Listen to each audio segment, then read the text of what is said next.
गर्जना का रहस्य। घने जंगल के बीच, जहां सूरज की किरणें भी पेड़ों के झुरमुटों से मुश्किल से झांक पाती थीं, सिम्बा नाम का एक छोटा और प्यारा शेर का बच्चा रहता था। उसकी एक खास बात थी, उसकी गर्जना। उसकी गर्जना इतनी दमदार थी कि पूरा जंगल हिल उठता था। लेकिन एक दिन अचानक उसकी गर्जना गायब हो गई। सिम्बा बहुत परेशान था। वह चिल्लाता, लेकिन आवाज नहीं निकलती।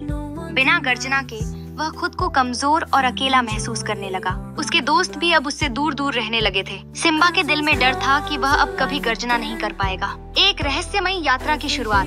सिम्बा ने हिम्मत जुटाई और अपनी खोई हुई गर्जना को वापस लाने का फैसला किया। उसने अपनी माँ से सुना था कि जंगल के गहरे हिस्से में एक रहस्यमयी गुफा है, जहाँ जंगल के प्राचीन रहस्य छुपे हैं।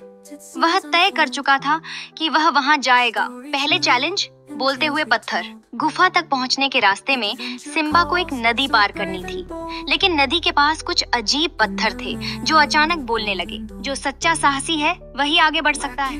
पहले अपनी सबसे बड़ी कमजोरी को पहचानो, सिम्बा ने सोचा और कहा, मैं डरपोक हूँ, मैं अपनी ताकत पर भरोसा नहीं करता। पत्थरों ने रास्ता खोल दिया। सिम्बा को पहली सीख मिली, अपनी कमजोरी को स्वीकार करना। दूसरा चैलेंज, जंगल की छाया। आगे बढ़ते हुए सिम्बा को एक डरावनी छाया ने घेर लिया। वह डरकर भागने लगा, लेकिन तभी उसे महसूस हुआ कि छाया तो उसकी अपनी है। मैं अपनी छाया से क्यों डर रहा हूँ? उसने खुद से पूछा। यही सोचते ही छाया गायब हो गई। गुफा का दरवाजा खुल गया। उसकी गर्जना वापस आ गई थी। सबक और नई शुरुआत। सिम्बा खुशी खुशी अपने जंगल लौटा। उसने सीखा कि ताकत हमारे भीतर होती है, बस हमें खुद पर विश्वास करना आना चाहिए। उसकी गर्जना अब पहले से भी ज्यादा दमदार थी और जंगल के सभी जानवर उसके साहस की कहानी सुनकर उससे प्रेरणा लेने लगे। सीख, आत्मविश्वास और साहस से हर कमजोरी को ताकत बनाया जा सकता है।